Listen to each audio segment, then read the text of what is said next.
Era de madrugada cuando Samuel, un niño de apenas 10 años, fue obligado a subir a un camión de carga.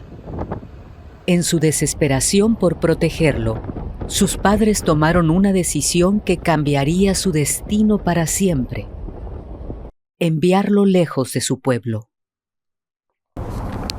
Yo salí de Arivechi en 1940, tenía yo 10 años. No me vine, sino me sacaron de allá del pueblo. Yo iba todos los días al potrero a traer las vacas y traer las bestias para que mi papá y los ayudantes se fueran a la milpa a trabajar o a sembrar o a pescar o lo que fuera. Entonces yo iba por las bestias, que son los burros, los mules y los caballos. Y me traía las vacas para ordeñarlas. Yo las ordeñaba antes de llegar a ir a la escuela. Entonces, venían por el camino y las bestias tenían que dar vuelta a la izquierda, pero resulta que en el camino por donde iban a la izquierda las bestias, se paró una señora con un balde de agua, con un cañagual, sobre un cañagual. Y me dio mucho coraje porque las bestias se fueron para otro lado y me dio mucho coraje. Agarré una piedra y tómale, pues le tiro a la María. A la María y le pego aquí en la sien. ¿Cómo? Y le pegué en la sien aquí. Cayó. Estuvo 3 días inconsciente. Y luego ya el hermano muy bravo, Manuel Chacón, me andaba persiguiendo. Pues, su hermana no despertaba, ya iban 3 días y no despertaba. Por fin despertó y se salvó. Pero mi papá dijo, no, este muchacho aquí me lo van a matar o él va a matar. Y a la madrugada me echaron a un carro y me trajeron a la Cruz Gálvez. La cadena amarrada a las racas del carro, con candado para que no brincara yo en el camino de Arivechi a Hermosillo. Pues ahí vomitando y lo que sea. El caso es que me depositaron en la Cruz Gálvez. El episodio de aquella madrugada marcaría el comienzo de la historia de quien con el tiempo llegaría a ser gobernador de Sonora. A lo largo de su vida, Samuel Ocaña García se distinguió por su amor a su tierra.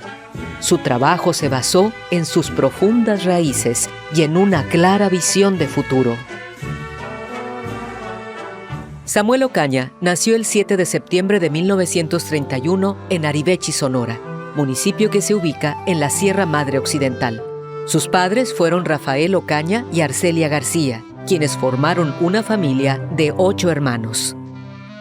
Su infancia transcurrió entre las montañas y el valle, el aire y los olores del campo. Yo recibí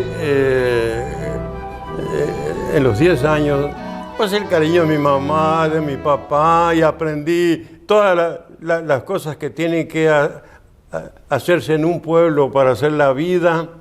Y yo trabajé mucho hasta los 10 años. Ya salí y entré a otro mundo, que es la educación en un internado. Y como no había dinero y esas cosas, pues en los 3 años que yo estuve no pude ir a Arivechi. En 1941 ingresó al internado Coronel J. Cruz Gálvez, donde completó su educación primaria. Allí aprendió el valor de la disciplina, una cualidad que destacó en su vida personal y profesional. La formación de una persona se da en toda la vida. Se da, obviamente, en la casa, básicamente en la casa, con el ejemplo de los padres. Se da con las orientaciones y consejos de los maestros, con lo que uno capta en la vivencia diaria con la población. Se va conformando la personalidad y la forma de ser de cada persona. En los internados se aprende a ser disciplinado, a no ser peleonero ni ser violento. Y luego allí, pues, nosotros teníamos un sistema militar en la Cruz Gálvez en aquel entonces. Y yo llegué a soldado de primera. Ni a sargento llegué, pero de primera. Y éramos como 300 chavos, 150 niñas y 150 varoncitos, ¿no? y teníamos régimen militarizado. Entonces aprendimos a ser disciplinados, obedientes, aprendimos a obedecer y aprendimos a mandar. Cuando concluyó la primaria, se fue de Sonora a estudiar la secundaria en un internado de Tepic, Nayarit. Luego se regresó a Hermosillo y trabajó 2 años en una fábrica textil. Yo procedo de una familia de 8 hermanos, hijos de un ejidatario que vivía allá en la sierra junto pegado con Chihuahua. Entonces, para podernos dar educación era necesario que o a través de becas o a través de internados. Yo para poder estudiar, hubo necesidad de que yo ingresara a un internado de enseñanza primaria, es decir, internado de enseñanza primaria para hijos de trabajadores, Coronel J. Cruz Gálvez. Yo termino allí y me voy a otro internado que fundó Lázaro Cárdenas en Tepic, Nayarit, internado de segunda enseñanza, de secundaria. Bueno, luego ya termino allí el internado y me voy a trabajar a Hermosillo, a una fábrica textil. Textiles Sonora se llamaba, ¿no? Entonces había puros jovencitos, entramos ahí. Ahí trabajé 2 años de obrero textil, haciendo hilos para fabricar toallas y mezclilla y manta. Entonces, después de 2 años, conocí a algunos amigos allí que querían venirse a México. Y entonces me dijeron, vamos a estudiar a México. Aquí no está muy bueno porque hay que pagar aquí asistencia y eso. Y entonces yo tenía que dejar de trabajar y no podía seguir estudiando, que no iba a mantener la asistencia en Hermosillo. Entonces vámonos, y entonces renuncié yo a la fábrica y me vine para acá. En el Distrito Federal continuó sus estudios de preparatoria y después ingresó a la Escuela Superior de Medicina Rural del Instituto Politécnico Nacional. Entonces ya me inscribí en la escuela vocacional número 4, que era la propedéutica, la escuela propedéutica, para entrar a ciencia biológica o a medicina rural. Entonces yo iba para medicina rural. Hay que hablar del internado del Politécnico, que lo conformaban muchachos que venían de la provincia, muy pobres, y que venían a la aventura a ver si trabajando o a ver cómo le hacían, pero querían seguir estudiando. Entonces se hizo famoso que el internado del Politécnico, y que había además de tener becas, que dijera yo, originales, titulares, pues también había chance de cascarear ahí un poco de comida que sobrara. Eligió ser médico por una poderosa razón. Jamás olvidó la epidemia de sarampión que en su pueblo natal cobró la vida de muchos niños. En 15 días se le murieron 8 niños, a una misma mamá, otros 4, otros 5. Total, cuando volvimos a ir a la escuela, yo fui y se desaparecieron mis compañeritos, se murieron todos, eran primos míos. Por eso yo estudié medicina. En la capital del país incursionó en la política. Aprendió de grandes personajes de la época. Militó en el Partido Popular. Pero tiempo después, decepcionado, renunció a esa organización. Samuel Ocaña se graduó como médico rural y se especializó en neumología y cirugía de tórax. Me doy cuenta que no estoy debidamente preparado, no obstante que la escuela fue muy buena la escuela, muy buenos maestros, excelente. Pero a la hora de la hora, yo me sentía inseguro. Dije, no, yo me voy a poner a estudiar, yo me voy a poner a especializarme, porque si no, no la voy a hacer, no voy a salir adelante. Y entonces ya fue cuando me metí al Instituto Nacional de Neumología. Tuve 4 años ahí metido. Entonces ya salí, ¿verdad? Sin dejar de tener el espíritu politécnico. Y me fui a la provincia y me fui al medio rural a fundar un hospital para tuberculosis. Lo fundé y lo trabajé, 13 años lo trabajé, yo fui director. Yo era el director, yo daba la consulta, yo era el cirujano, yo era todo. Fiel cumplidor de la ideología o de el postulado politécnico. Servir a la comunidad en el mundo rural. No fallé en eso, ya me fui. En 1961 regresó a su estado y se asentó en Navojoa, donde ejerció como médico particular y médico legista. Además, fue director fundador del Hospital Regional de Neumología y profesor de biología en la Escuela Preparatoria de la Universidad de Sonora. Al cumplir 42 años, en 1973, fue elegido presidente municipal de Navojoa por el Partido Revolucionario Institucional. 2 años después, pidió licencia al cargo y se trasladó a Hermosillo para ocupar la subsecretaría de Gobierno en el mandato de Alejandro Carrillo Marcor. Luego, en 1977, fue nombrado secretario de Gobierno y posteriormente presidente estatal del PRI. Su carrera política fue rápidamente en ascenso y a los 48 años, Samuel Ocaña García fue elegido gobernador de Sonora para el periodo 1979-1985. Durante su paso por el Poder Ejecutivo, se destacó por su visión de futuro, los resultados alcanzados y por su singular forma de ser, que se reflejó en su estilo de gobernar.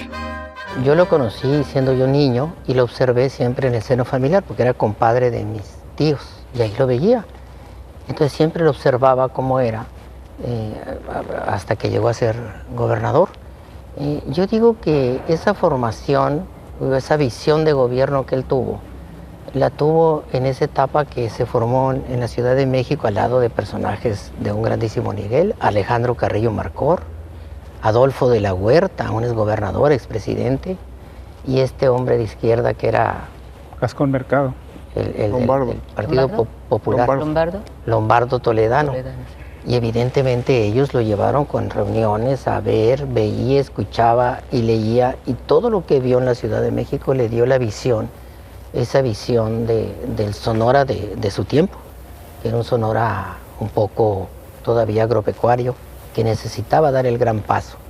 Yo digo que esa conciencia social, que así le llaman, la obtuvo de eso y de las lecturas, porque toda su vida fue un gran lector, y siendo gobernador, pues aplicó todo lo que él había leído y había visto, y su naturaleza, pues esa le viene pues, de la familia, su manera de ser tan prudente, diría yo, en todos los sentidos. La característica fundamental del doctor Ocaña, así en esta perspectiva, era un gran conversador, una gente muy culta. Se ha dicho aquí por Nacho y por el propio Bulmaro, que era un gran lector. Y yo así de entrada diría una cosa fundamental, era un hombre muy positivo.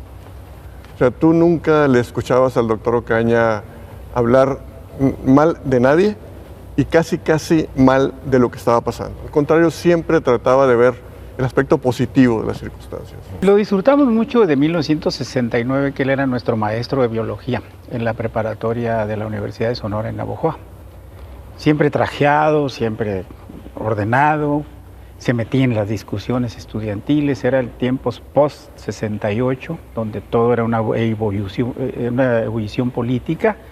Y él siempre, como dice Alfonso, orientador, no hagan esto, cuidado con esto, hay que luchar contra esto y todo lo demás.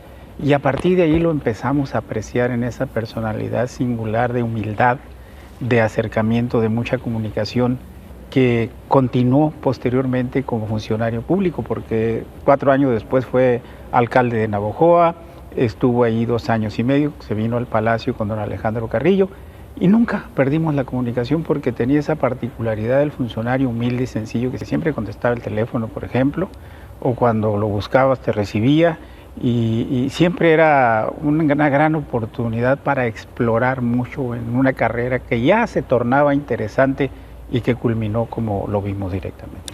Yo destacaría 2 cuestiones de la personalidad del doctor Ocaña en ese sentido. Estoy hablando del ascenso político, sí, de su participación como gobernador y su actitud después como exgobernador. Primero era médico rural, formado en el Politécnico. Y por alguna razón, y lo sabemos nosotros, los médicos, sobre todo los de la vieja guardia, medicina, vieja guardia, tienen esa capacidad de establecer un contacto de confianza íntimo con los pacientes. De tal manera que el doctor Ocaña era una especie de psicólogo de la política. Es decir, sabía cómo comunicarse con la gente. Se ha dicho por ahí, es cierto, era un gran jugador de ajedrez, desde joven. Y bueno, ¿qué enseña el ajedrez? Primero, estar pendiente del tablero. Segundo, estar pendiente del que está enfrente. Tercero, prever las jugadas que van a venir, ver el ataque y la defensa, y siempre con el objetivo de ganar. Y entonces yo también diría, la otra parte de la personalidad del doctor Ocaña era un ajedrecista de la política. Y eso va a explicar, y si me lo permiten lo diré al rato, parte de las cuestiones que sucedieron con el ascenso político del doctor. O sea, un médico, psicólogo de la política y un ajedrecista de la política. Médico en una especialidad de pobres. La tuberculosis pegaba muy duro en el sur y el gobernador Luis Encinas lo manda de director del Hospital de Neumología de Navojoa. Y bueno, eso revela una vocación social, porque si quiere estudiar cirugía plástica u otras cosas, no, pero él estudió neumología para la cuestión de los tuberculosos. Recuerdo que sus gentes de Navojoa decían, ahí viene el doctor con el maletín de médico a la presidencia, porque le piden audiencia para que les ayude a comprar medicinas o una consulta, y él mismo los pasa, les pone el estetoscopio, y ahí mismo receta con una farmacia, puedo decir el nombre, Cruz Roja, la Cruz Roja, y ahí estaba pegada al palacio, y ahí iban los ciudadanos que iban a buscar apoyo para medicinas, él mismo les consultaba. O lo que hacía aquí, abría a las 6 de la mañana como gobernador, y se juntaba gente por todos lados, siempre con un ayudante. A ver, ¿tú qué quieres, no? Que apoyo para un ataúd, apoyo para una consulta médica, un pasaje, que tal juicio no prospera, que una gente que esté en la cárcel. Ese estilo no lo hemos visto, ni se veía antes, en un tiempo cuando se sacralizaba mucho la figura de los gobernadores. Esa humildad que se le reconoce en los cargos públicos, incluso en la Secretaría de Gobierno y en la Subsecretaría, de ir con los pescadores de Bahía de Lobos, de ir con los yaquis, de estar con los transportistas, es decir, es un estilo político que a mí en lo particular me emocionó mucho porque veía y vi en él siempre un político de vocación, político hecho en la cultura del esfuerzo, estudiando con becas, ayudándole a Adolfo de la Huerta, el expresidente en México, buscando saludar a Ruiz Cortines, jugándosela con Acosta Romo en los 60s en Navojoa, es decir, fogueado y una verdadera personalidad política con un desarrollo muy personal que explica mucho las condiciones que tuvo en el escrito que hiciste, de la biografía y de la batalla que tuvo él para poder estudiar, para poder salir de Arivechi y todo lo demás, ¿no? Yo creo que eso es muy importante. El doctor Ocaña me invita una vez a tomar un café, va y hace un café, me lo trae. Faltaban 3 días para dar a conocer su gabinete. Y me platica que ya están el gabinete listo y que falta un miembro del gabinete, que es el procurador. ¿Qué le parece si se viene aquí y echamos una platiquita? Sí, como no, ahí voy. Y llegó. Y le digo, pero yo lo molesto porque yo quisiera que usted sirviera al Estado como procurador, que su prestigio, su sabiduría, su conocimiento, sus relaciones, su carácter, su inflexible honradez y honestidad y tan. Que se encargara de la Procuraduría. Me dijo, ay doctor, así como es él, ay doctor. Me apena decirle, pero no puedo. No puedo, me dijo. Había escogido mal. Tengo muchos asuntos y tengo muchos compromisos. Pero el licenciado, mire que usted no va a servir a Samuel Ocaña, ni va a servir al gobierno del Estado, va usted a servir a la comunidad sonorense para que ponga sus conocimientos, para que arregle el cochinero ese que hay ahí en la Procuraduría. Y vaya dijo, que había. Ay, doctor, se agarró la cabeza así. Ay, doctor. Estábamos tomando café en torno a una mesa, mucho, ¿no? Pero no puedo, me dijo otra vez. Hijo de la madre, dije. ¿Qué voy a hacer ahora aquí? ¿Quién lo voy a poner? Entonces, le dije, bueno, está bien. Le dije yo, está bien. Estoy de acuerdo con usted. No acepta. Hágame un favor. Con mucho gusto, me dijo. piénselo, con sus amigos, con su familia, lo que sea, y mañana le voy a hablar a las 5 de la tarde. Era el último día. Para ver, porque ese día tomaba posesión. Al día siguiente. Sí, el último al día día. siguiente. Allá. Bueno, al día siguiente le hablé. Le dije, oiga, licenciado, ¿qué me tiene de resuelto favorablemente?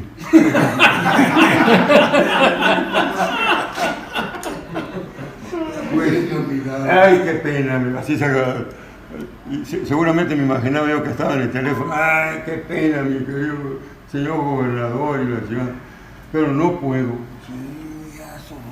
Sí, así chingó la cosa. Y entonces le dije, oiga, licenciado, ya me dio un poco de corajito, ¿no? Pues sí, era urgente, además. Y entonces le dije, mire, licenciado, a usted es licenciado porque el pueblo lo hizo licenciado, usted no pagó un centavo, el pueblo le regaló a usted la carrera. Regrésele algo. Además, usted es de la sierra. Los de la sierra vamos a participar, tienen la obligación ustedes de participar. Ese fue el gran argumento. Y entonces yo ya estaba enojado y la chica. Y entonces. Mandita de coche. Devuélvale algo a Sonora. Usted es por el pueblo de Sonora. ¿Cómo le está negando a ayudar al pueblo de Sonora? Un alegato, ¿eh? Entonces me dijo, bueno, pues está bueno.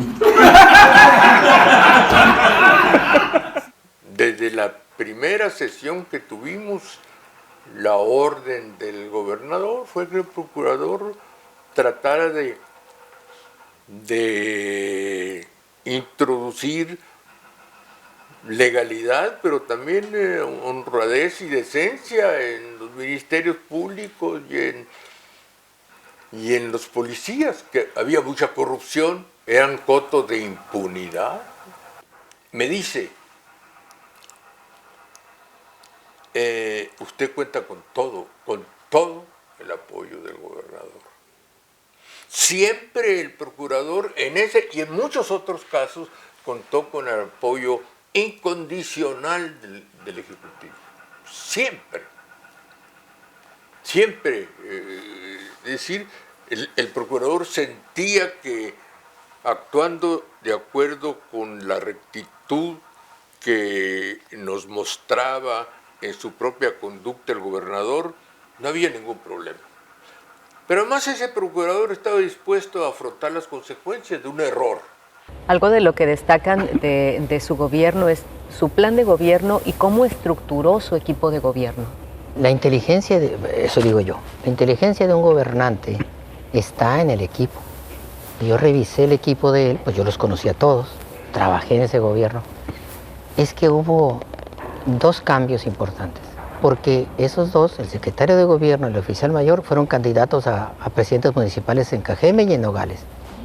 Y hubo dos cambiecitos o tres más, porque uno renunció, otro se fue o por alguna otra razón. Pero no fue un gabinete estable de 6 años, la enorme mayoría. Eso refleja que hay un ambiente estable de trabajo, por eso se pudo hacer una gran obra estable con personajes también de primer nivel en el gobierno de Samuel Ocaña. Otra cosa que tiene la personalidad Samuel Ocaña es que el poder, todos sabemos que el poder enferma, y a veces enferma absolutamente. Él nunca reflejó un rasgo de soberbia del poder, nunca. Siempre fue así como era él, modesto, ranchero, y no lo enfermó nunca el poder. Eso es algo que tiene que tener una personalidad muy fuerte, una persona, y la conciencia para no enfermarse de eso. Esa es otra personalidad y un rasgo muy importante de él, porque él tuvo conciencia desde niño en el mundo que vivió, de esa época de Sonora, de las enfermedades y las urbanas y todo. Por eso tuvo una visión bastante amplia del ejercicio del poder y de la administración pública para lograr hacer esa estabilidad en el gabinete y poder sacar. Cada uno era un especialista en el gabinete. Pero había algo más, y eso hay que destacarlo. no le tenía miedo a la grandeza de colaboradores que supieran más que él de los temas. ¿Por qué Eduardo Estrella, secretario de gobierno? Porque necesitaba un personaje de ese prestigio para vincularse con los sectores económicos y sociales del Estado. ¿Por qué le hablaba a los ganaderos? ¿A quién quieren en ganadería para entenderme bien con ustedes? A los agricultores, ¿a quién quieren en la agricultura para entenderme bien con ustedes? O a Cuña Griego de procurador, uno de los mejores abogados del Sonora. Es decir, no le tenía temor a la grandeza era como Álvaro Obregón, a la grandeza de colaboradores que supieran más que él o que ya habían tenido más fogueo que él en otros sectores. Eso me explica a mí también, y una tarea que Nacho seguramente avalará, la gran expansión cultural de Sonora, con gente que se dedicaba estrictamente a la cultura y con los que convivía y con los que disfrutaba cada rato reunirse, Armando Quijada, Nacilio Laborín, el profesor Ernesto López Riesgo, todos ellos. Te prueba tal, Katy, que no ha habido una obra editorial más amplia y rica en el Estado, promovida por el gobierno, que desde que se fue Samuel Ocaña. El sexenio de Samuel Ocaña dejó un legado cultural y de investigación que trasciende generaciones. En su gobierno se crearon instituciones como el Colegio de Sonora y el CIAD, el CESUBES, el Instituto de Crédito Educativo, 12 nuevas casas de cultura, la Biblioteca Central y la casa sede de la Sociedad Sonorense de Historia. Ocaña apoyó la edición de 46 títulos de libros sobre historia y cultura de Sonora. En la herencia cultural están 6 museos, entre ellos el Museo Regional de Sonora en Hermosillo. En su gobierno se construyeron el Centro Ecológico, el Centro de Usos Múltiples y el Hospital Infantil. Y es durante ese periodo que nace Radio Sonora y se convierte en televisora pública el entonces Canal 6, hoy Telemax. Yo pensé, es la oportunidad para que el gobierno del Estado se haga de un medio formidable, vigoroso, para alentar y estimular el desarrollo económico, el desarrollo social, el desarrollo cultural.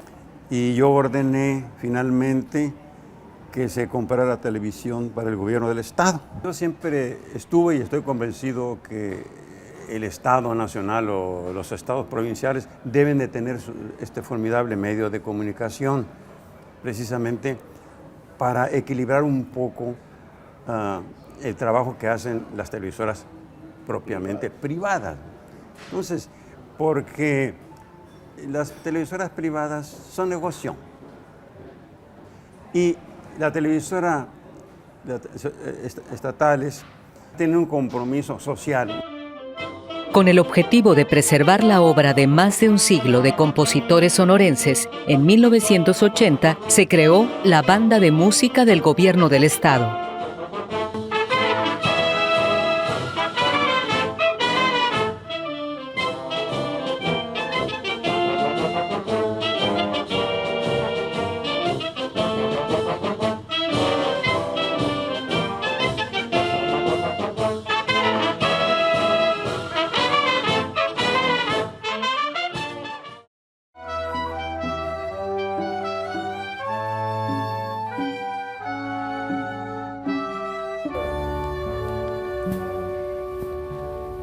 Para esta conversación que pues resulta muy interesante para los 4 que estamos aquí y escuchar a ustedes que estuvieron tan de cerca del doctor Ocaña. Hemos elegido este escenario de Palacio de Gobierno porque aquí estuvo en algún momento el doctor Samuel Ocaña, porque en estos pasillos que él recorrió y que los vemos bellamente decorados con estos murales que existen justamente gracias al doctor Ocaña, que le pareció importante que esa historia de Sonora estuviera plasmada en estos murales, que forma parte de ese legado cultural que deja a los sonorenses y que podemos seguir disfrutando en este tiempo y que no importa las generaciones que sigan pasando, esta obra se quedó permanentemente. Que era un hombre muy abierto, muy universal.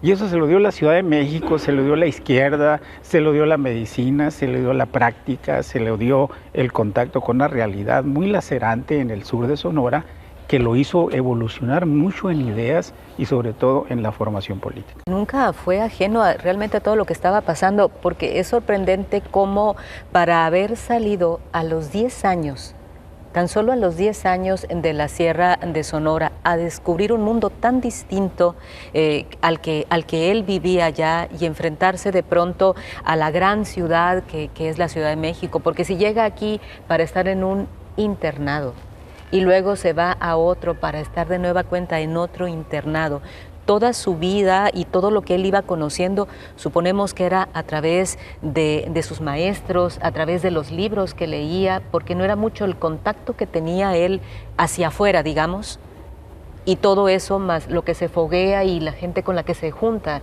en la Ciudad de México y todo el aprendizaje que tuvo allá. En una escuela militarizada, en ese tiempo, la Cruz Gálvez, internado de pobres, la vida del internado es dura, pobres. Y le preguntaron una vez que sí que había aprendido y dijo, aprendí ahí porque era un niño rebeldón, allá en 10 años. Aprendí a obedecer, aprendí la disciplina, pero sobre todo también aprendí a ordenar. O sea, fui humilde, pero también aprendí a ordenar. Y fue una escuela secundaria militarizada en Tepic. Y estuvo en la vocacional del Poli, en aquellos que les daban hospedaje también, pues la vida de hospedaje, había la vida del internado. Comida y todo. Y que había disciplina y comes desayunas a las 7 y disciplina. Ya cuando él era gobernador, Bulmaro lo comentaba hace rato, cómo efectivamente en estos pasillos, en estos aquí, la gente que quería verlo en cualquier momento, lo único que tenía que hacer es levantarse temprano. Oiga, gobernador, necesito una audiencia. Sí, levántate temprano, a las 6 de la mañana. Y aquí estaba, con el papelito ahí. Pero lo interesante a propósito de la disciplina y de mandar, él llegaba a las 6, pero no le pedía a sus funcionarios, a sus colaboradores, que estuvieran a las 6 de la mañana. Lo único que les decía, ustedes comienzan a las 8 de la mañana. Entonces él funcionaba, hacía lo que tenía que hacer, se reunía con la gente. Y a las 8 de la mañana, por la red interior, le hablaba al secretario de gobierno o al tesorero, y hay de ellos el que no estuvieran.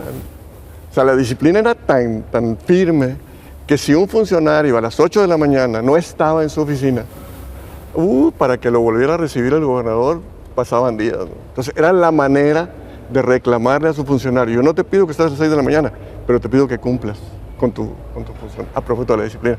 Y luego la otra característica que decía ahorita Nacho es que aprendió a mandar. Yo diría, una de las características de los médicos en general, pues mandan. Te tienes que tomar esta medicina a 3 horas y tienes que hacer esto y esto. ¿Y cómo no lo hiciste? Y te regañan si no hiciste lo que te dijeron. Entonces imagínense esa formación, lo que decías tú, Nacho, de la escuela Cruz Gálvez. Cruz Gálvez, la otra de Tepic, más su formación de médico rural y gobernador, era una disciplina impresionante. Tú mencionaste algo que me llamó mucho la atención, tú mencionaste algo porque voy a seguir biografiándolo, es que era estratega de ajedrez, y yo creo que toda esa estrategia la siguió en toda su carrera política. Muchos dicen que fue casualidad como yo, ¿no? A ver, de eso sí te puedo comentar. Se me hace que sí, hizo una estrategia bastante. A ver, cuando él viene, primero ustedes señalan mucho de la relación que tenía con Alejandro Carrillo, Villa Lombardo Toledano y todo eso. Pero la verdad, el que se lo trae aquí como Raúl Encinas. Es el licenciado Raúl Encinas, una gente de primera. Honrado. De izquierda también, con una formación de izquierda. Secretario de gobierno. Pero Raúl Encinas era el hombre más cercano a Alejandro Carrillo. Porque Ocaña había sido presidente municipal y ustedes señalan mucho esa relación con el licenciado Carrillo, pero Ocaña era parte del equipo de Viebrich. Es importante determinar que Ocaña era parte del equipo de Viebrich. Entonces, cuando dice Nacho ahí que era muy cercano a Carrillo, no necesariamente.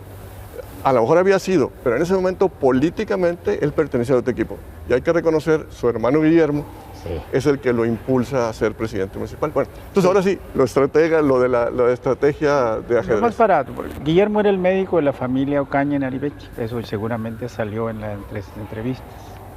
Y cuando viene Viebrich trata de modernizar al partido Pues porque había presidentes del PRI que duraban 30, 20, 25 años a nivel municipal. Entonces Navojoa, dice Biebris, ¿con quién nos vamos? Y consultan creo a Gilberto Gutiérrez, que había sido delegado por allá.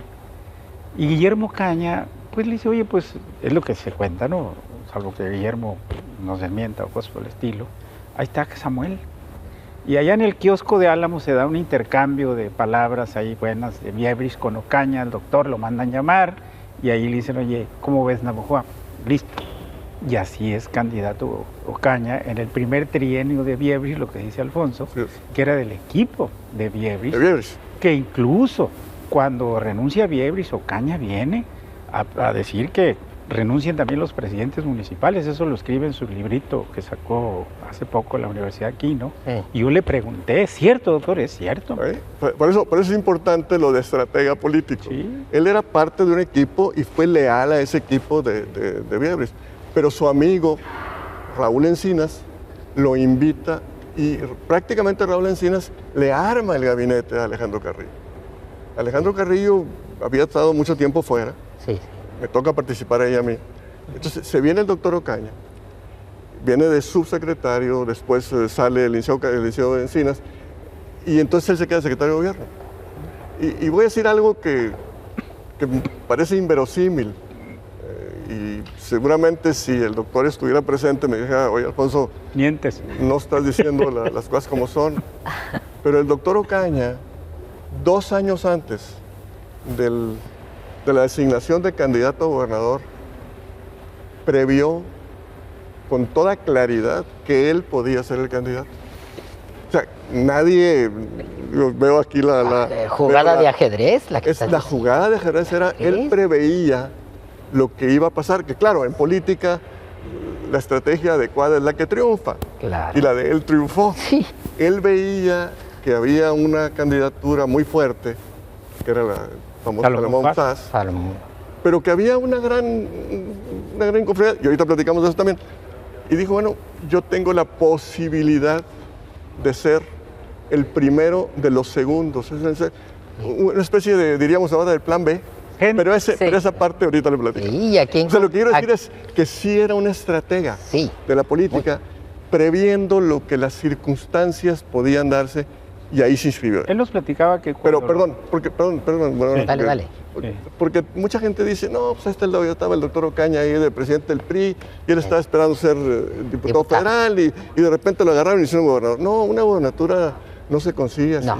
Una gobernatura se planea. ¿Y a quién en el caso del doctor Ocaña, al presidente López Portillo? ¿Mande? Al que convenció fue al presidente. Ahorita platicamos de eso también, Nacho. Él nos decía si nos permiten, ahorita al ratito platicamos de eso de López Portillo. Que la primera vez que lo manda a llamar Raúl Encinas y lo pasa con Carrillo, delante de Raúl, y Carrillo le ofrece la CNOP estatal del partido. Eso nos lo platicó últimamente, hace un año. Y que nos dijo, no, la CNOP no, porque todavía tengo mucho que hacer en Navojoa, algo distinto, con mucho gusto, y se regresó a Navojoa. Y a los meses lo vuelven a llamar y le ofrecen la subsecretaría de gobierno. Y ahí sí acepta, y de ahí el despegue totalmente. Por ejemplo, es un dato que no sé si tenías tú por ahí, pero ahí está ya en un escrito. Qué buena información me están dando de la biografía de Samuel Ocaña.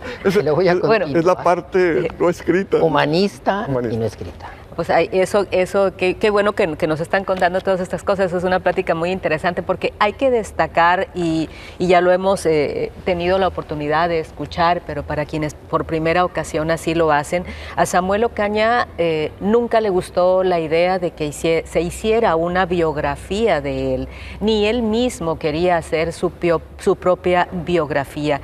Muchos lo buscaban, muchos le seguían intentando convencerlo en algún momento, pero no quiso.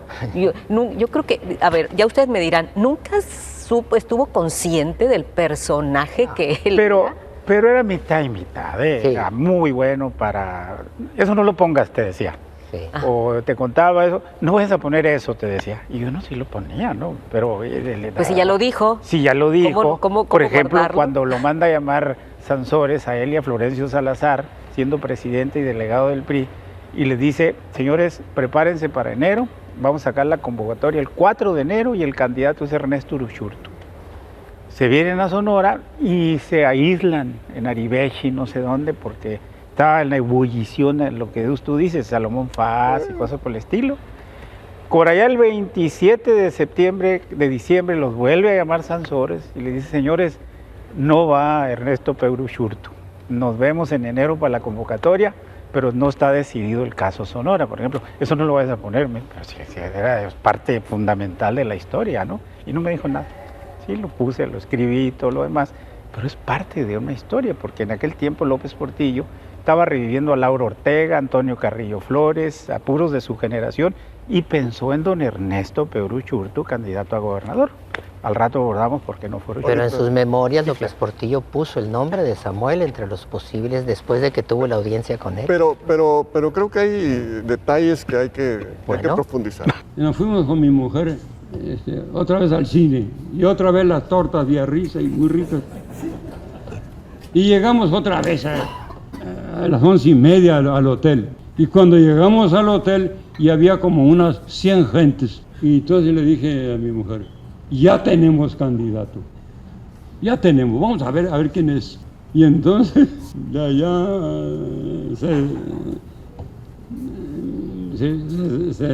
se desprendieron algunos. Abrazos, porque ya abrazos. No te hagas. Total, lo que resultó fue que en el noticiero de Jacobo Zabludowski, a las 8 de la noche, apareció un flash. El candidato para Sonora es Samuel Ocaña. ¡Pum! Yo eso no lo había visto porque estaba en el cine. Yo no sabía que era el candidato cuando empezaron a abrazarme. Pues Ocaña resultó candidato. Era presidente del PRI y no era precandidato. Samuel Ocaña no conocía al presidente y el presidente no conocía a Samuel Ocaña. Esa es la democracia priista de hace 50 años. Y nos decía Alfonso Molina que nos iba a dejar para un poquito más adelante, y creo que ya es el momento, de justo cuando Samuel Ocaña se sabe que va a ser el candidato, que se da a conocer que es el elegido para ser el candidato al gobierno de Sonora. ¿Cómo se da ese momento que nos dice Ignacio Lagarda? Me interesa mucho como historiador escribir eso que está contando. Bueno, lo cuento como un testimonio personal, porque me tocó estar en ese equipo. Hace rato decía Bulmaro de que se pensaba que Urzurtu podía ser el candidato. Es posible, sí, efectivamente parece ser que así se Él me lo contó. No lo dudo, pero no tengo por qué dudar. Pero lo que se vivió en este momento aquí en el Palacio era que el candidato prácticamente designado era Salomón Faz. Es más, Gustavo Carvajal, muy cercano al hijo de Alejandro Carrillo, muy cercano a Alejandro Carrillo, le comunicó casi oficialmente que el candidato era Salomón Faz. Y recuerdan ustedes, más que cualquier otro, el personaje que se decía que podía ser el gobernador, el candidato, era Salomón Faz. Entonces, en ese momento, Alejandro Carrillo, gobernador, pide una audiencia con López Portillo. Don Alejandro, gobernador. Y entonces comienzan a platicar. Y esto yo pertenecía a ese equipo, entonces conozco directamente lo que pasó. Me lo contó mi don Alejandro. Comenzó a platicar y le dice el López Portillo, el presidente, oiga, gobernador, ¿cómo está Sonora? Pues muy bien, y que la agricultura, y que la pesca, y que no sé qué, todo lo que se... No. Don Alejandro le dice, lo quería mucho, sobre todo por el hijo. No, de la política. Le dijo, si usted me pregunta de la política, sí, por favor, ¿cómo están las cosas? Entonces le dijo algo que creo que fue lo que cambió la historia política de Sonora. Dijo, mire, señor presidente, en Sonora la gente se pregunta si no hay una mujer que haya parido a un hijo digno de ser gobernador. Hay que recordar que Salomón Faz no era sonorense. Coahuila. Entonces, esa palabra, esa frase, esa expresión, parece que impactó mucho al presidente. Y ahí es cuando la candidatura de Salomón Faz se desplomó. Y entonces aquella estrategia del doctor Ocaña que había ido construyendo relaciones, que había ido construyendo amigos, alianzas políticas. Y otro detalle importantísimo, sobre todo para ti, Nacho, no se usaba pues, lo que tenemos actualmente las encuestas, pero lo que sí se hizo en el caso de Sonora es una auscultación, el equivalente a una encuesta. ¿Y saben ustedes quién era el responsable de hacer esa auscultación, encuesta, diríamos ahorita? El hermano de Javier García Paniagua, muy cercano al presidente de los porteños. Y el hermano anduvo en Sonora durante 2, 3 semanas, preguntando, oye, ¿cómo la ven?, etcétera, ¿qué opinan ustedes, Salomón? ¿Qué opinan ustedes de todos los demás que se mencionaban? ¿Y qué creen? La encuesta que decía, miren, ya sabemos que el doctor Ocaña no tiene ninguna posibilidad de ser gobernador, de ser candidato, porque no se le mencionaba. Pero a nosotros, a los sonorenses en general, nos gustaría alguien como él.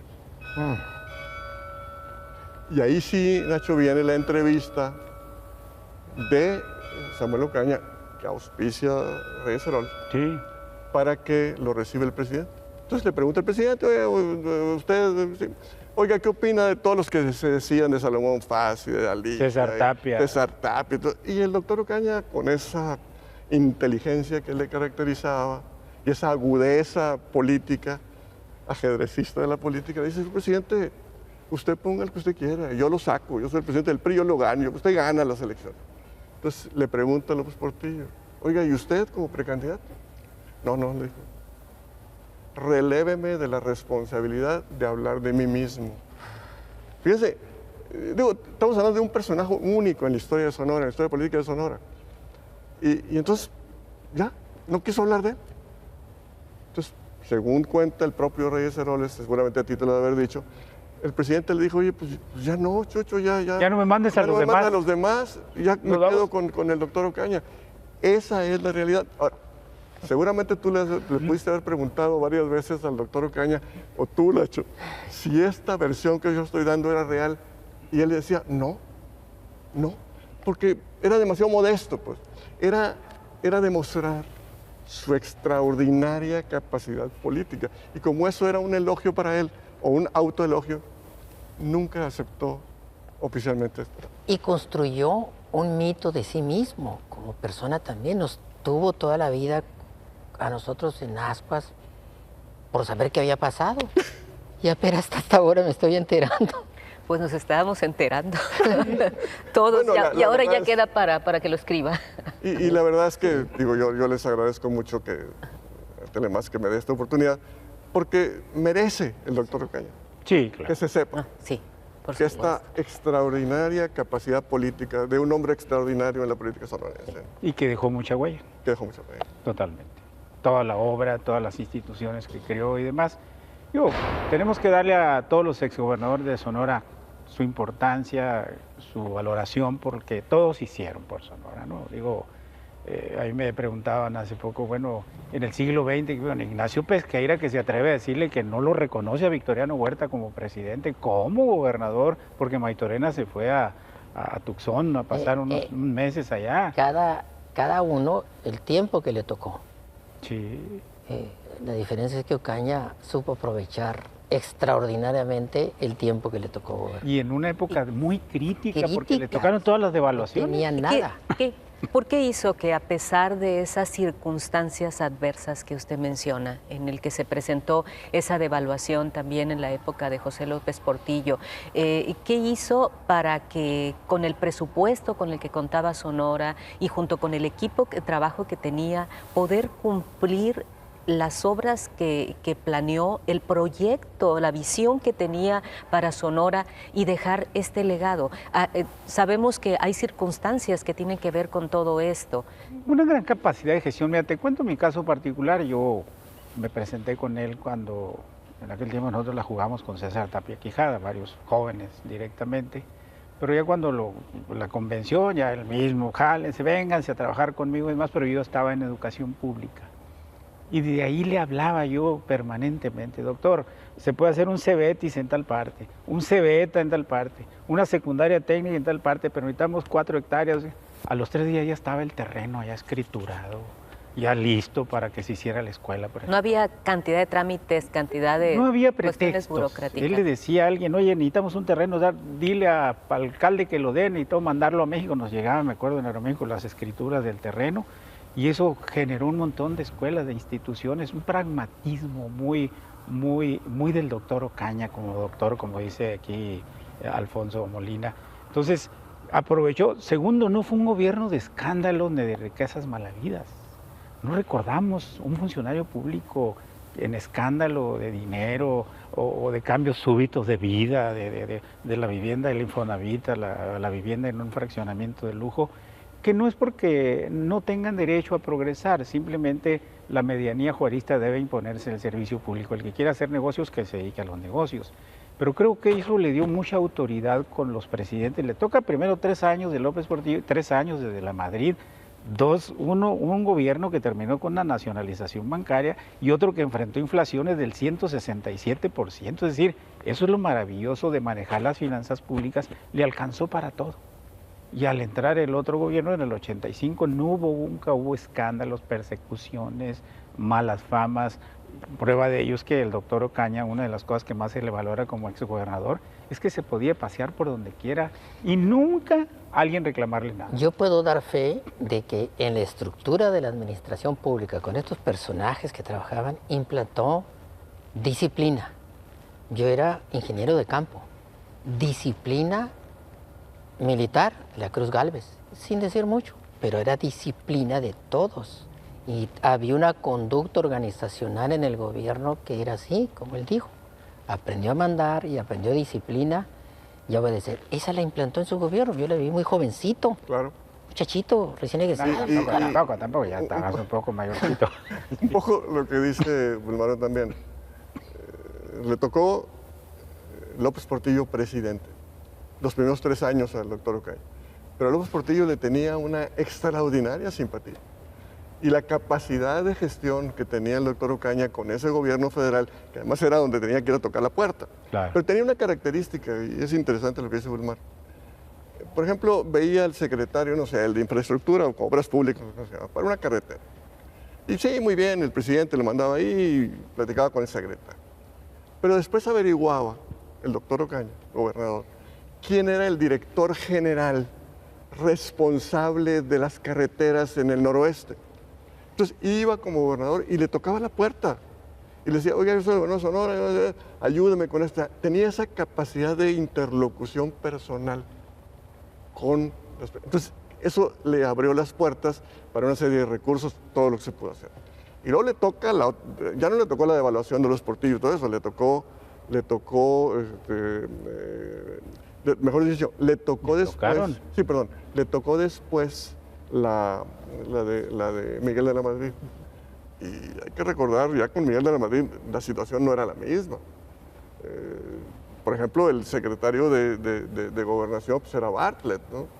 Y hay que recordar, y a ti te tocó, Bulmaro, cuando el doctor Ocaña pues, promueve el cambio de la Constitución para que algún personaje por ahí no sea candidato, y después le dicen, oye, fíjate que hay que promover otra vez la vuelta al cambio de la Constitución para que sea ese candidato. Luego hay que recordar otra cosa. La primera parte del sexenio del doctor Ocaña estaba Alberto Rosas, había ganado la presidencia municipal de Obregón. Agua Prieta. Y luego, el siguiente trienio... Casimiro Navarro del PAN, aquí en Hermosillo. O sea, se nos olvida esa parte también de la capacidad política del doctor para administrar estas circunstancias, ¿no? Sí, es decir, él nunca tuvo, ya tenía candidato en Hermosillo, pero le habla el presidente y le dice, ahí va Alicia Arellano, ¿cómo la ves? No, pues tenemos que oponerse, y Alicia es candidata. Luego en el 82, pues que el candidato fue Enrique Flores López, lo derrota Casimiro Navarro y obligó al gobernador pues a lidiar con lo que entonces era una oposición incipiente, que era el Partido Acción Nacional, pero terminó muy bien en ese sentido su gobierno, porque de entrada Ocaña, siendo candidato a gobernador, pierde Obregón, pierde Agua Prieta, pierde Huépac y pierde Empalme, por ejemplo, y se dan las primeras plurinominales de oposición, es decir, le tocó ese refuego que lo hizo pues recordar sus viejas etapas en el Partido Popular, la amistad con Lombardo y demás, pero ya estaba muy fogueado políticamente, ¿no? Entonces, bueno, ¿cómo hizo tanto? Y la inflación del 167%, ahora nos asustamos que es del 4%, antes era del 160%. Le tocaron las 2 devaluaciones de agosto de López Portillo del 82. ¿Cómo le hizo? El equipo de gobierno. Tenía muy buen equipo. Sí. Tenía a Robles Garnica, tenía a López Riesgo, tenía, bueno, en la primera etapa a Eduardo Estrella. Eduardo Estrella se va de candidato a Obregón en el 82, queda Daniel Acosta, ¿no? Así es. Entonces, tenía un equipo que representaba mucho, encarnaban mucho los valores, los principios y las aspiraciones de la gente de Sonora. Es decir, no se cerró a un círculo cerrado, ni tampoco parientes, ni nepotismo, ni nada, sino que abrió el gobierno a todas esas corrientes y eso le dio estabilidad política a su gobierno. Nos ayudábamos en confianza todos. Hicimos un gran trabajo, malo que lo diga yo, hicimos un gran trabajo a los 6 años. Y cómo después de todo lo que mencionan y en el nivel en que se movió, haber alcanzado el máximo cargo en el gobierno del estado, pasan los años y quiere ser presidente municipal del pueblo en donde creció y de donde salió a los 10 años, y cómo a pesar de haberse ido, él no perdió ese arraigo y ese amor, no.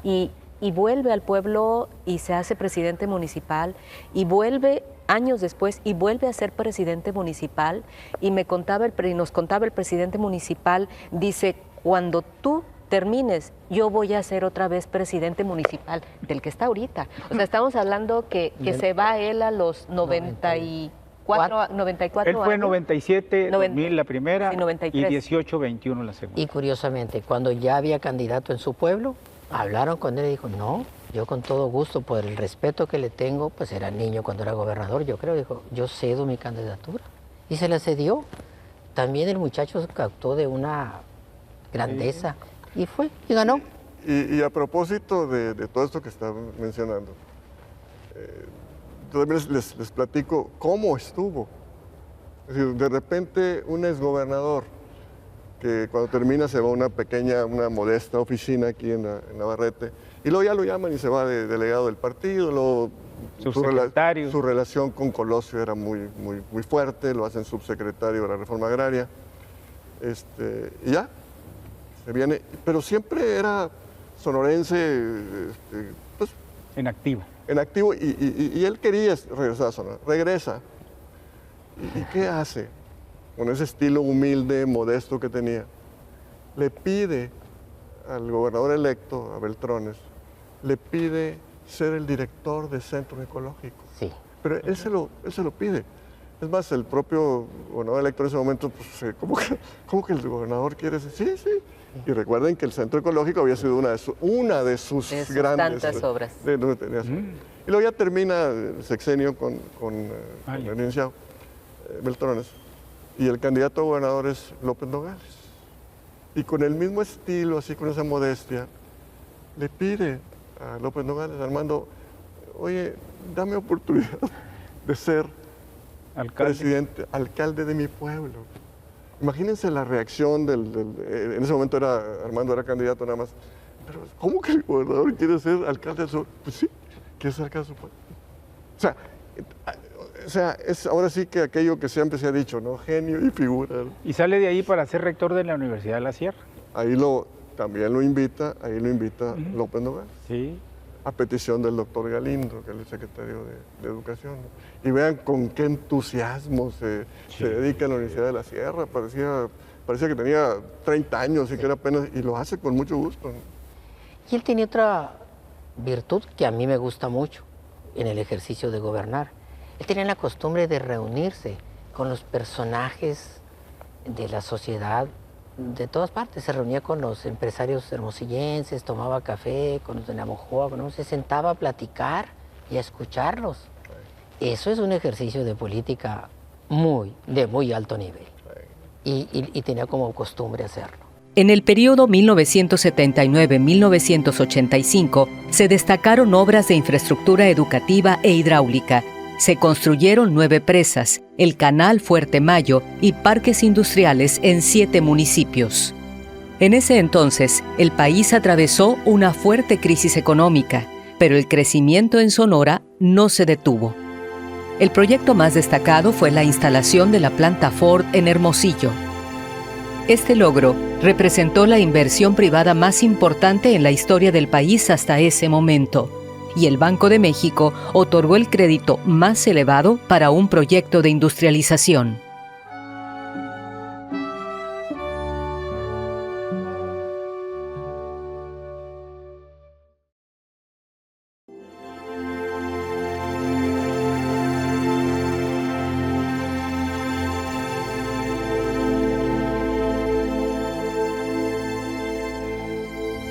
Oigan, ahorita esta anécdota seguramente tú ya la conoces también, Nacho, que es la presencia de la planta Ford en Hermosillo.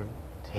O sea, él era gobernador y bueno, había varios estados, creo que Chihuahua era el que estaba, Chihuahua y Sonora eran los que estaban compitiendo.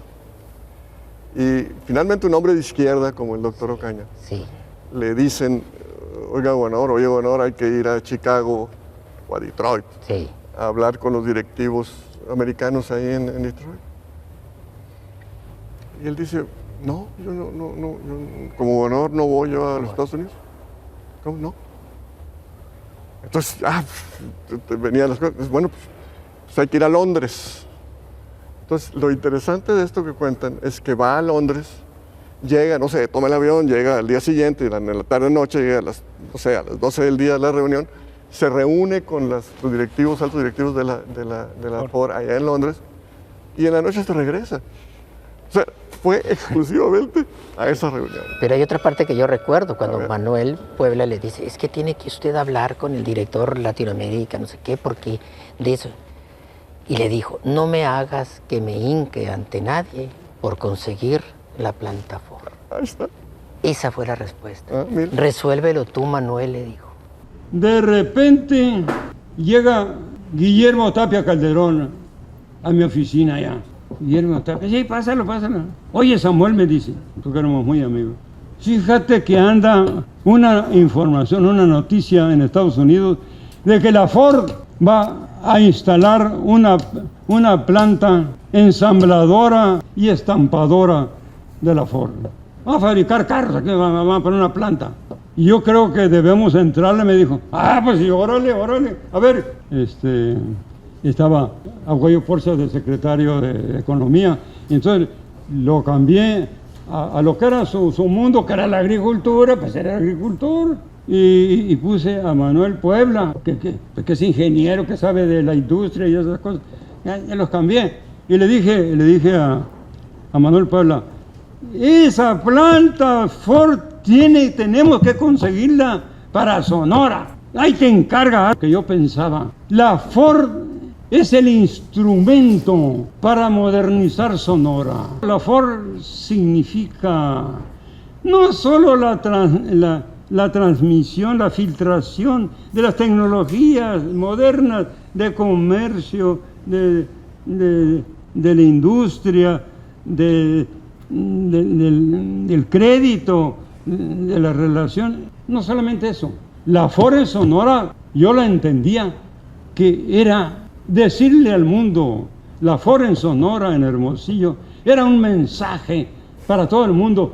Si la Ford está aquí, entonces todos ustedes pueden venirse a invertir, tráiganse lana, porque ya ven que estamos en condición de recibir todo tipo de industria. Si se vino la Ford, ustedes ¿por qué no se van a venir? Entonces, yo decía, si se viene la Ford es un mensaje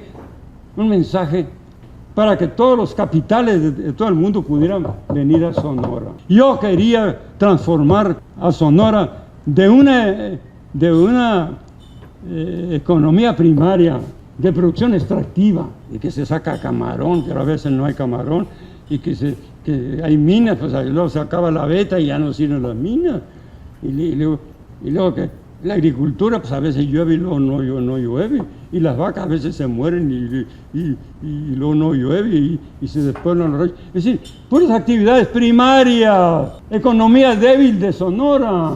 Y yo quería transformar esa economía a industria y servicios. Por eso quería que se viniera la Ford, porque la Ford significaba la llegada de capitales para hacer de Sonora un estado industrial. Son muchas anécdotas que van reflejando una personalidad única en el gobierno del Estado. Idea que le llevaban, idea que agarraba. CESUES, por ejemplo. Sí. Hoy UES. O los libros, le llevó a alguien, no, que hay que publicar los libros. Y agarraba la idea y se publicaron 40 y tantos. Y que esto, que el instituto, hay que crearlo. Crédito educativo. Todo. Le llevaron la idea y la agarró inmediatamente. Era muy pragmático. Por ejemplo, había lugares donde se creaba primero una escuela de media superior y no había educación media. Pues. Entonces le llegabas, le decía, oiga, doctor, hay que crear una escuela inmediatamente. Y te daba instrucciones y hablaba y se creaba la escuela. Por ejemplo. O sea, era entusiasta en ese sentido. Tenía el entusiasmo del ejercicio del poder que además lo disfrutaba. Y de cómo, perdón, no sé de esta forma de trabajar, de saber por regiones, dividir al Estado por regiones y conocer que cada región tenía necesidades distintas. El doctor Ortiz Pérez, la planeación gubernamental que la implantó con el doctor Ortiz Pérez, su amigo de por allá de México que lo trajo. De la izquierda, de aquella izquierda, de la izquierda de veras, y se regionalizó el Estado y todo era debidamente planeado. No era nomás porque sí.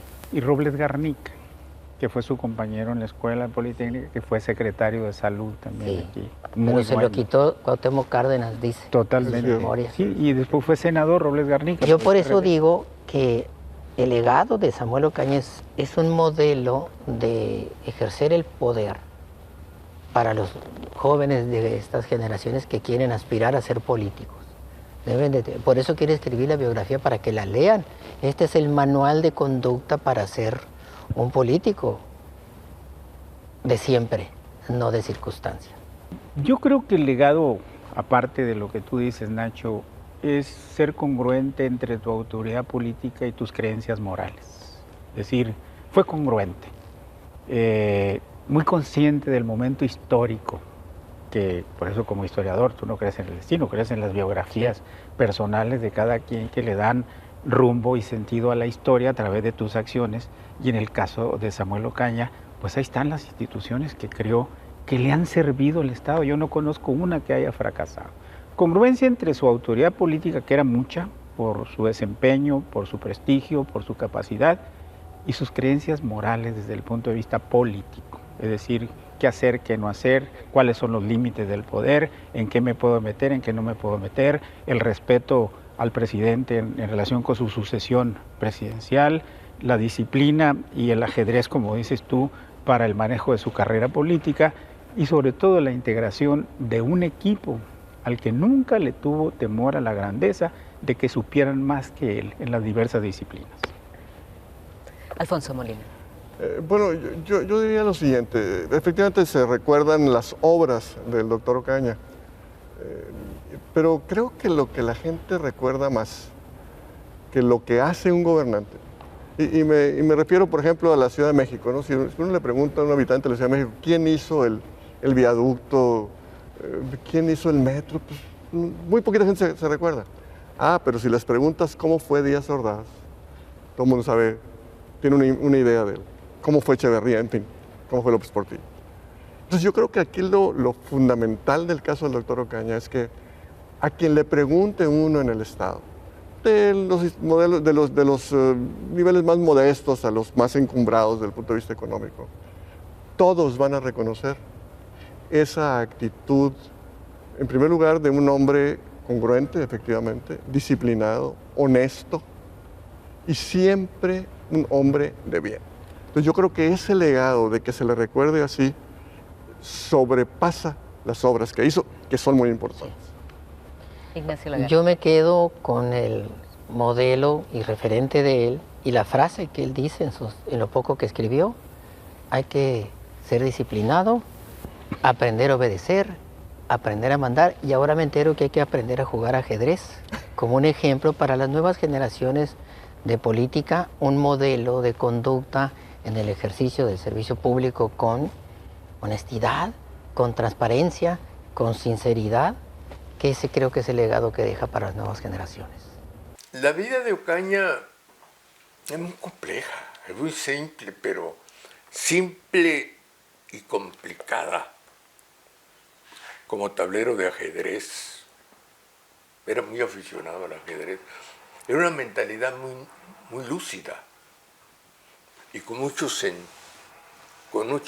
intuición.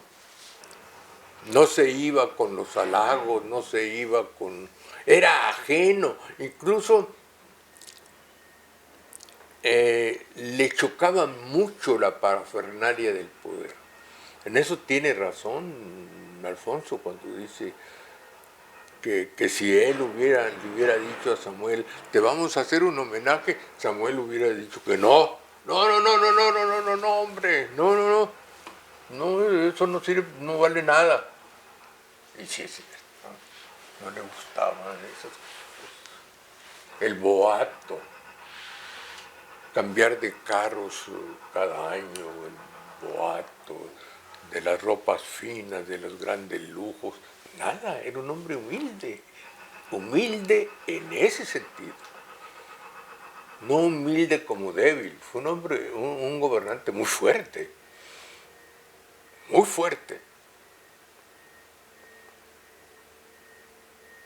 Tan fuerte que se opuso al poder del crimen en el Estado, ¿no? Incluyendo las instancias federales, la Judicial Federal, la Federal de Caminos, la Federal de Seguridad. Fueron procesados y salieron huyendo algunos miembros de esas corporaciones. No tenía miedo. El trabajo ejemplar desde el punto de vista ético sobre todo, por encima o al lado de su obra material, de su sobriedad en el manejo de los recursos públicos, está su obra, su herencia espiritual en el sentido de los valores éticos que siempre inspiraron su trabajo público. En ese sentido creo que trascenderá mucho más de lo que se piensa. Samuel Ocaña García, quien fue padre de 5 hijos, conservó la misma casa de la Colonia Centenario en Hermosillo desde 1976. En 2023 se presentó su único libro, Postales de Pequeñas Historias. Después de una larga y fructífera vida, el 31 de diciembre de 2024, a los 93 años, dejó de existir. Con su partida, se cerró un capítulo trascendental en la historia de Sonora.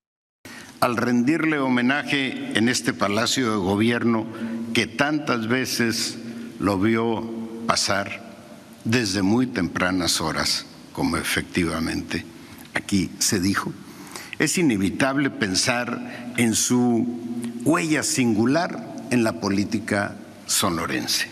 Cuando pensé en este espacio, pensé también en la sencillez y en la modestia del doctor Ocaña, pensando que si hubiese tenido la oportunidad de consultárselo, me hubiese dicho que no, porque era ajeno a los reconocimientos. Pero si alguien lo ha merecido, y es el primero que se hace en este espacio, es precisamente el doctor Samuel Ocaña García. Gran hombre. La sencillez es para mí su legado más importante. Atraviesa su existencia como un cordón umbilical a lo largo de toda su vida pública. Fue esa característica, la sencillez, la que le permitió mantener siempre a flor de piel la sensibilidad social, esa aptitud para sentir como propios los problemas de los otros, cimiento esencial del quehacer político. No puedo dejar de mencionar una de las grandes pasiones que compartíamos. Aparte de la medicina, el ajedrez. Gracias a él entendí que el ajedrez no era un pasatiempo, sino una manera de entender cómo nos enfrentamos a los desafíos, cómo nos adaptamos a las diversas circunstancias y cómo aceptar tanto los éxitos como los fracasos con dignidad. Incluso en las posiciones más difíciles, mi abuelo me enseñó a buscar soluciones con calma y no rendirme jamás. Nunca se ha logrado alcanzar la inmortalidad física. Sin embargo, le respondo que creo que el hombre es capaz de encarnar en sus historias, trascender en ellas. Estas siguen vivas después de él y de este modo, él se convierte en inmortal.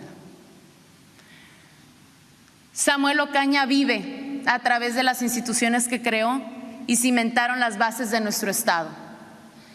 Samuel Ocaña vive a través del pueblo que tanto amó. Nos toca preservar tu legado, transmitir tus enseñanzas y seguir tu gran ejemplo. Mi eterna admiración, exgobernador Samuel Ocaña García. Todo mi amor, abuelito.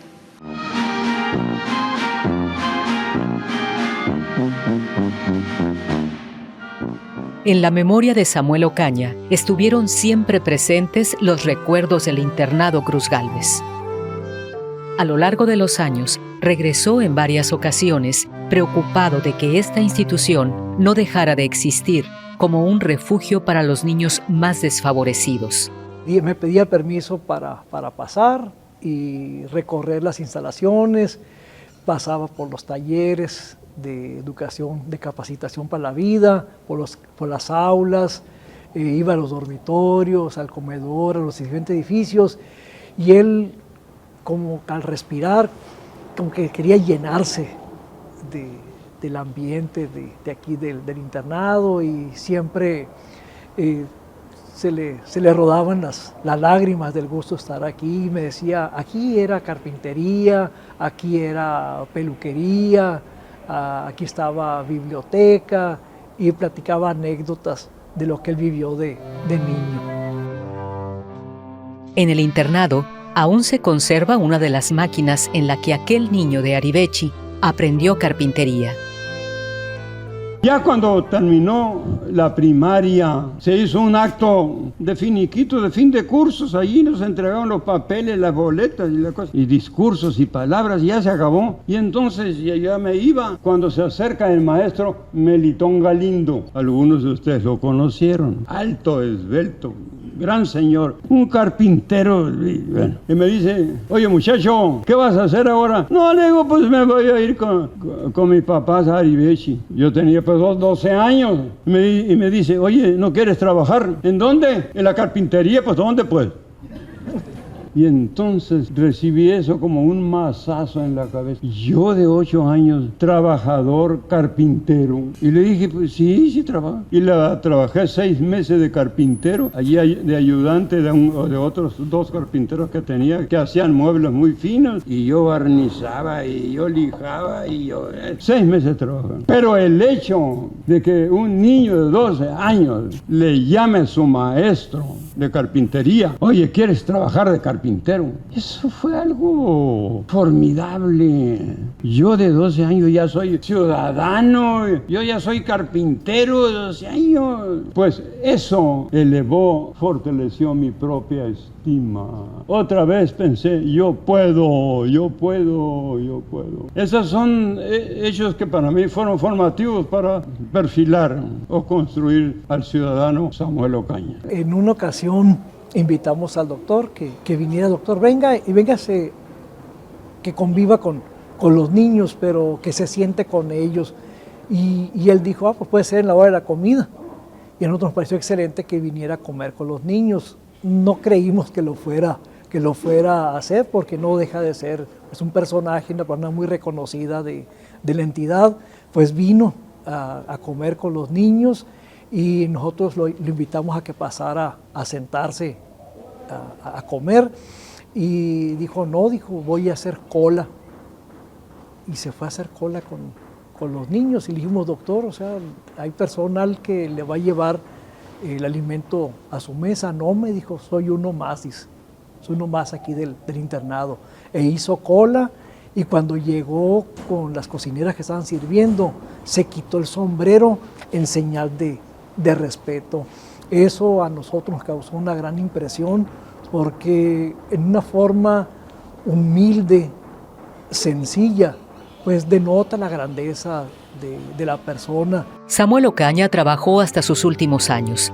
Después de su periodo como gobernador, asumió diversos cargos en el servicio público y fue 2 veces presidente municipal del pueblo donde nació.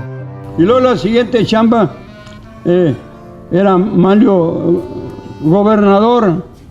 Le dije, oiga, quiero que me dé el visto bueno, yo quisiera ser presidente municipal de Arivechi. Y se rió. Bueno, el caso es que me ayudó y fui presidente municipal de Arivechi. No tuve contrincante. La segunda ocasión, ya finalmente como último trabajo, cuando yo andaba de candidato a presidencia municipal de Arivechi, ahora en el 2018, y estaba en disputa 7 candidatos de oposición. Me recuerda, digo, cuando la Mari López, esposa de uno de los candidatos de Chinto López, andaba diciendo, bueno, ¿quién fue ese metiche que abrió las puertas del panteón para que saliera este viejito que quiere ser presidente? Así andaba diciendo. Y luego me le encontré. Y luego a los días me le encontré. El pueblo está muy chiquito. Oye, Mari, ¿estoy vivo? Oye, Samuel, ¿para qué te fijas en eso, hombre? Es política, hombre, es política, hombre. Bueno, no es política, son realidades. Allí, como presidente municipal de Arivechi, cumplí 90 años, donde se había visto que un presidente con 90 años, no se usa eso. En el pueblo que tanto quiso, perdura el legado de Samuel Ocaña. Su presencia sigue viva en la obra que dejó y en la memoria de quienes lo recuerdan con cariño y gratitud.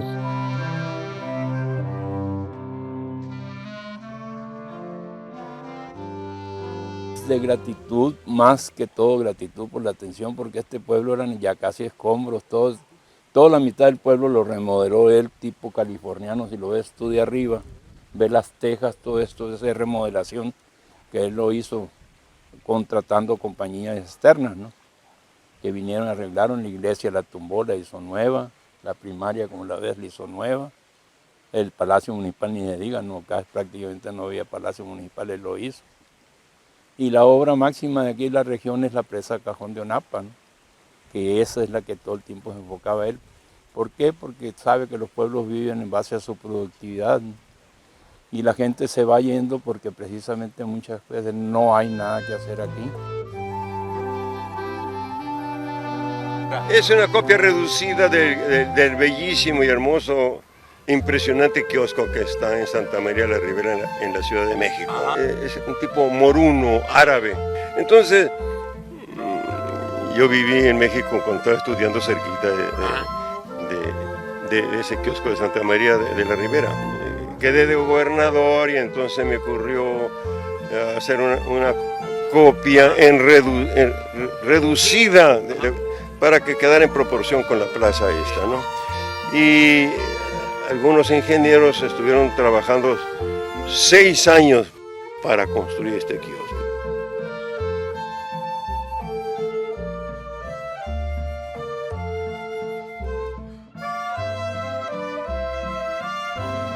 Era un señor muy sincero y muy recomendado aquí en el pueblo.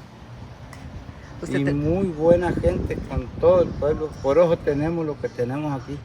Él era muy bueno con nosotros y trabajamos con él, anduvimos mucho para su rancho, para todo, no para nada. Mi padre trabajó con su padre. Ay, pues él era muy buena persona, ¿verdad? En primer lugar, él trabajó muy bien para el pueblo, para la comunidad, para los pueblitos de acá, ¿verdad? De la sierra, lo que es Tarachi, Bámori, Pónida y aquí. Pues el doctor Ocaña, pues platicamos seguido, obviamente, ¿no? Teníamos buena relación. Pues una persona muy querida por todos nosotros. Cada vez que hablábamos diferentes temas, me decía, Flores, yo sé que tú vas a la reelección, voy a venir a apoyarte, Flores. Para la próxima voy yo, Flores, yo voy a ser el presidente municipal de nuevo. Entonces, esa era una de las inquietudes del doctor, volver a ser presidente municipal al siguiente. Pues estaríamos hablando de que 97 años para él ya, la inquietud de volver a ser presidente por tercera vez en Arivechi. Era buena gente, ¿no? Muy recto, muy exacto. Un día me dijo, vamos para el rancho, dijo, tiene el rancho por acá. Te espero a tales horas, tuve que irme 10 minutos antes porque era muy exacto para la hora. Y a la hora que me dijo, aquí estoy presente, ya miró la hora, vámonos, dijo. Sí, él salía a dar la vuelta aquí a la plaza, y platicaba se sentaba en las bancas a platicar con la gente, ahí muy sencillo él.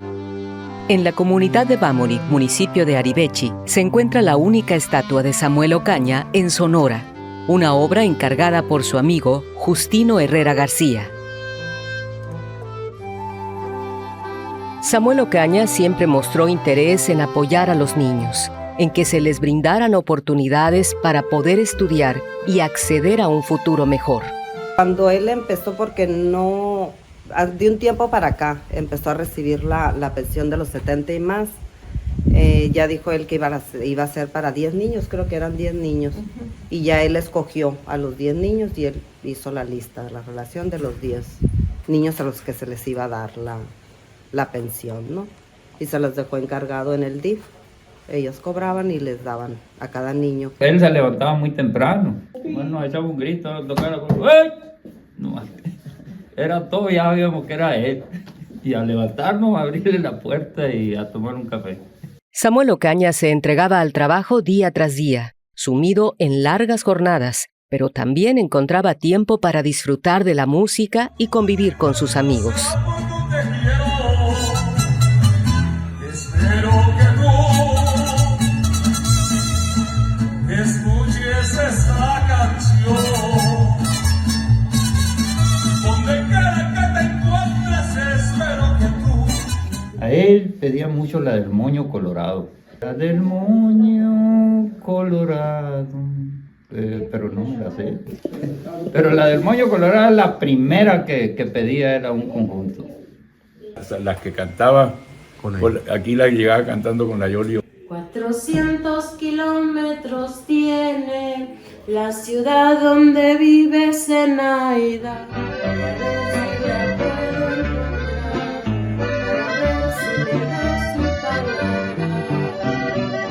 Y siempre se paraban en el mostrador. Y era la misma canción. Yolanda, la segunda. Y empezaba otra vez con la canción. Y esa la cantaba. Hasta saqué la letra ahí porque había pedazos que no me lo sabía, pues. Y él sí.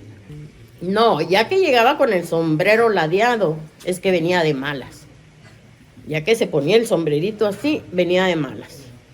Pero y cuando llegaba con los guantes puestos, era porque nomás iba a entrar y ya me voy, tengo que ir a trabajar. ¿A dónde? Se iba al Agua Caliente.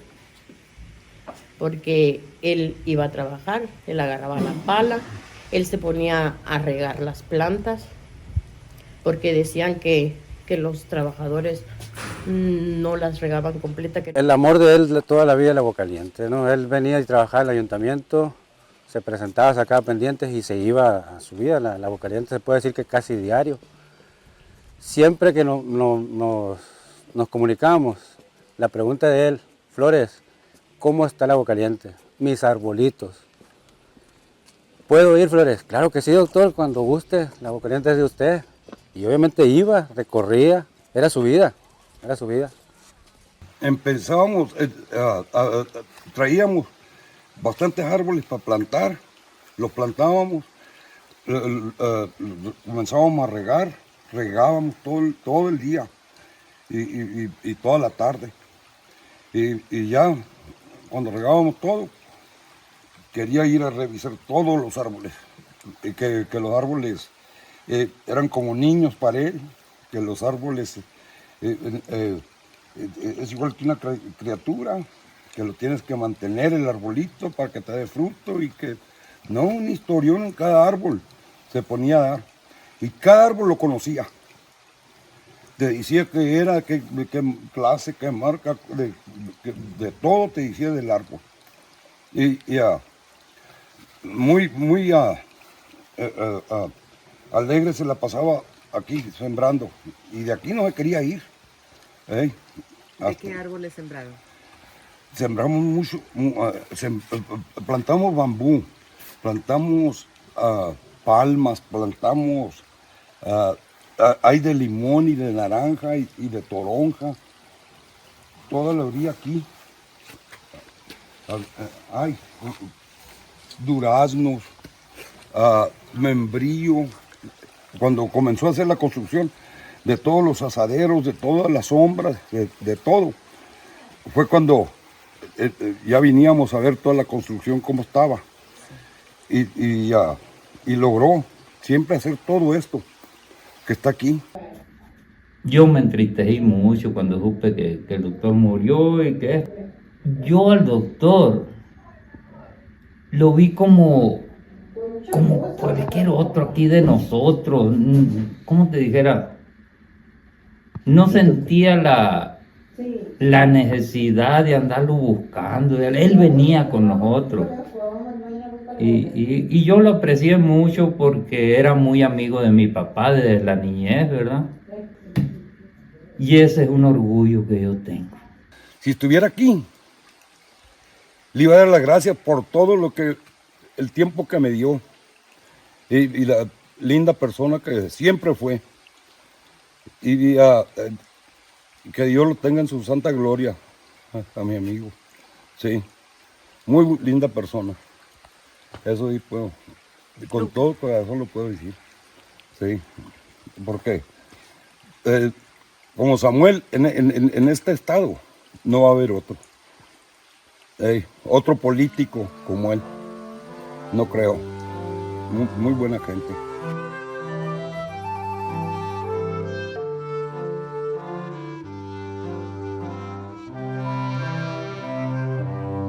Cuando Samuel Ocaña concluyó su segundo periodo como presidente municipal, escribió cartas de despedida y agradecimiento de puño y letra a sus colaboradores.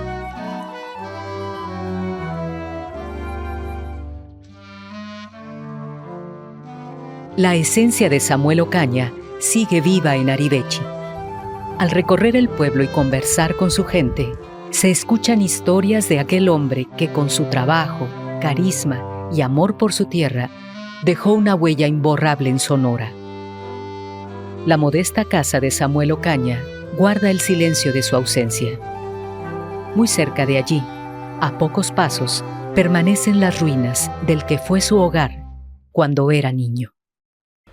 Yo tengo todavía en mi mente de manera fresca, como si hubiera sido ayer, los árboles, los caminos, las piedras, los cercos, me acuerdo de las vacas, de los caballos, de la mula de mi papá, la mula parda, de la mula chapita. Yo me acuerdo de los nombres y de las caritas de toda la población cuando yo estuve. Amo mucho eso.